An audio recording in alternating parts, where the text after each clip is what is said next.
Now we're going to play a game called Witness Protection Program. Since its inception in 1970, it's estimated that some 16,000 witnesses and witness family members have entered into the program and have been given new lives and new identities. But some have re-entered society to very prosperous lives. We're going to focus on those. What I'm going to do is I'm going to give you the real name of a fictional character. We know them as something else. And I'm going to give you the story as to how they got into the Witness Protection Program. And in that story are going to be clues. So if you're listening, you'll be able to figure out how we know them today. It's going to be a character that you'll be like, oh, that's so-and-so. Best way is just to show you. So, oh, and I'm sorry, I need to slow down here. So now this is one where points are going to be awarded. You're going to write down your answer when you think you know who it is, and you're going to ring in. But once you ring in, you can't change your answer. But the first person to get it right gets the most points. Pretty simple? Yes? All right, so the first is Norville Rogers. Norville Rogers was a slacker from birth. In his teens, he, like many of his generation, turned to marijuana. He found that when he smoked... Make sure, write it first and then hit the bell. Alright. He found that when he smoked it, he had amazing powers, like the ability to run in place while making odd noises, constant hunger, and the ability to talk to animals. Norville Rogers went into the Witness Protection Agency after testifying against an amusement park owner who was smuggling diamonds while wearing a scary rubber mask. However, who is that? So you only get one answer. I know. the answer. However, Norville had found his calling and continued to fight crime and solve mysteries, but decided to use the name given to him by his uncle, who told him the stubble on his chin looked like an unhealthy carpet. Today, we know Norville Rogers better as... Thank you. No one's going to take it? Yeah.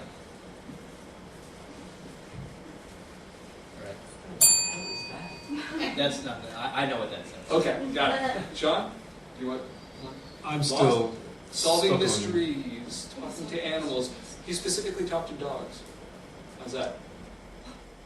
Oh, damn. Wait, what? I'm sorry. I really should have. I should have made it more clear. He's alive? In essence, he can't die. He's a fictional character.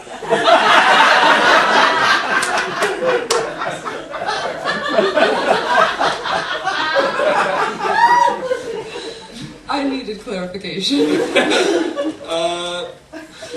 drives a van. Do you know it? All right, audience, who is it? Zoinks! Like absolutely correct. Like Cookie. His name is the name of Shaggy is actually Norville Rogers. That was his, but everyone on the show was called him Shaggy. You have Shaggy. Rob got it right. Rob got it right. Oh no, I wrote real people. Oh, sorry. I need to clarify. And the real people I wrote was Orville Redenbacher and Caesar Milan. So Orville Redenbacher is really what I came up to. Yeah. Well, I actually didn't do that. I kind of wrote the name of a real person. I said talks to dogs. I wrote Eddie Murphy. Right. All right. And then when he admonished Tiffany for that, I said Shaggy. So I didn't get it. All right. Okay. All right. So now we get the gist. We're on the Now same we understand a little. Some interesting facts about ScoobyDoo. In its original form, ScoobyDoo was going to be a sheepdog who wore sunglasses and played the bongos, and his name was going to be Too Much. But they changed it to a Great Dane to more resemble Marmaduke. And does anybody want to take a guess where Scooby-Doo comes from? If you want a bonus, yes. Drugs. No, it eventually came to be that associated with, but no, it actually, you want to take another guess? An orgasm. No. Scooby-Doo!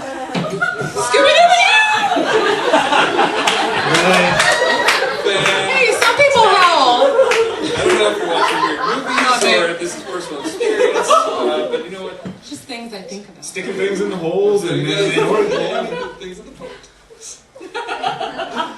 It's from a song. Strangers in the Night. Strangers in the Night. Yeah, Strangers in the Night. Yes, that's absolutely correct. The head of children's television at CBS was listening to his Frank Sinatra records, and when it came to the last line of Strangers in the Night, the Doobie Doobie Doo, he said, "Let's try Scooby Dooby Doo." And that's how Scooby got his name. There you go. Hooray. Scooby-Doo. Next, Barbara Millicent Roberts. Barbara was born on March 9th, 1959, and led a quiet life until her oddly perfect body and fashion skyrocketed her to fame. She became... Oh, beat. You gotta write it down first. Okay. Oh. Don't look. I'm that guy. All right. Okay, let me keep going. She became even more popular when she uttered her first public words, "I loved being a fashion model," and "meet me at the mall." There you go. All right. She was forced into the witness protection program during the subprime scandals when she artificially inflated the value of her line of dream houses. But still couldn't escape her fame. Barbara Millicent Roberts is better known today as... Barbie. Barbie, that's absolutely right. It's estimated a Barbie doll is sold somewhere in the world every 3 seconds. And if you were to take all the Barbie dolls and all her family, cousins, whatever, that have been purchased and laid them end to end, it would circle the earth 7 times. Oh. Whoa. I know, it's crazy. Did you have Barbie dolls? Yeah. Yes. Thanks, Rob. My mom wouldn't buy me G.I. Joes. Oh, you meant as an answer? Yes. I had that too, yes. Okay, good. Did everyone had Barbie? Right, yes, we all had Barbie. Good. So we just... Orville Redenbaugh. I'm actually going to really start keeping... Tiffany's got to play some catch up. All right, so... I'm kidding. Oh, Yeah, but okay. you're actually in the lead. Okay, so... Now, our next one is Jonas Windy. Jonas Windy had dreams of sailing around the world, but could only get a job piloting small ships named after even smaller fish. He was forced to enter the witness protection program when he wrecked a pleasure cruise carrying passengers of various financial situations and occupations. Although he entered the witness protection agency to hide from the fury of a rich man and his spouse, his new name didn't do much to hide his identity. Today, the world knows Jonas Windy as... So, what's everybody's answer? Gilligan. Gillian. Gilligan? Every one of you is wrong. It's the skipper. Ari. Interestingly, the ship, the USS Minnow, is not named for the small fish. It's actually named after the director of the FCC in 1961, named Newton Minnow, who got all the networks together and told them that what they were producing was a vast wasteland. And the creator of Gilligan's Island, Sherman Schwartz, decided there would be no better tribute than to name the small shipwreck after Newton Minnow. Although it is ironic that they would use Gilligan's Island to prove that TV is not a vast wasteland.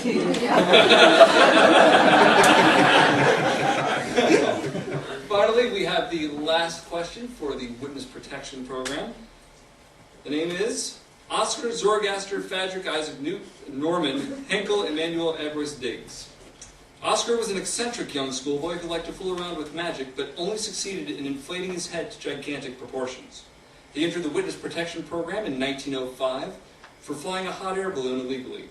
He would have entered the program earlier, but he landed in a place that had no ballooning laws. In fact, people there thought very highly of him, and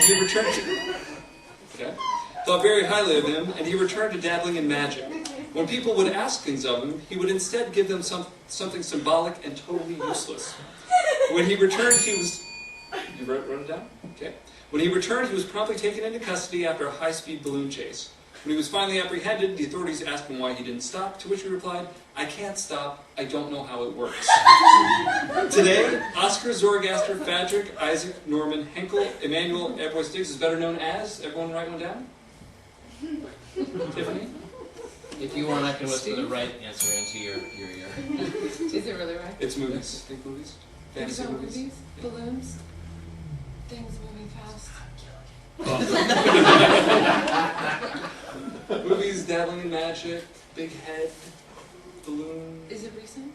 No. 1939. The city where he landed was really green. The Land of Homily? That's it. Think fantasy films. Think fantasy films. Was there a dragon? No, there was not a dragon. A dog. There was a dog. Oh, Jonathan Brandis. Not at all. 1939. Okay. You know what? Let's Oscar Zoroaster. O-Z. Oscar. Zorro. O-Z. If the horse is the blue. O-Z.